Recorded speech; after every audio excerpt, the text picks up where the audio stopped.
வரும் 24ஆம் தேதி தான் கடைசி. திமுக அமைச்சருக்கு கெடு விதித்த பாமக முக்கிய நிர்வாகி பகிரங்க எச்சரிக்கை. திண்டுக்கல் மாவட்டம் ஒட்டன்சத்திரம் தாலுகாவில் அமைந்துள்ள கொத்தையம் என்ற கிராமத்தில் தொழிற்பேட்டை ஒன்றை அமைக்க அரசு திட்டமிட்டுள்ளது.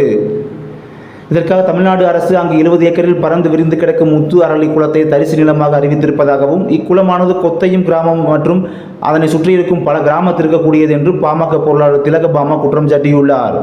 நடந்து முடிந்த மக்களவைத் தேர்தலின் போது தொழிற்பேட்டை அமைப்பதை தடுத்து நிறுத்துவோம் என வாக்குறுதி கொடுத்த கம்யூனிஸ்ட் கட்சியும் தற்போது திமுக அரசுடன் சேர்ந்து கொண்டு மக்களுக்கு துரோகம் இழைப்பதாக தனது அறிக்கையில் குறிப்பிட்டுள்ளார்.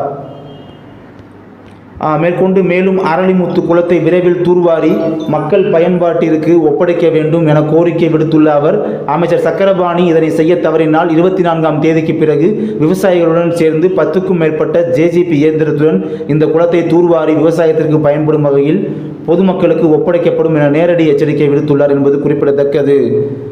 இந்த மாதிரி செய்திகளை பற்றியும் நீங்கள் தெரிந்து கொள்வதற்கு நமது சேனலோடு எப்போதும் இப்போதும் தொடர்ந்து இணைந்தே இருங்கள். இப்போதும் எப்போதும் நன்றி.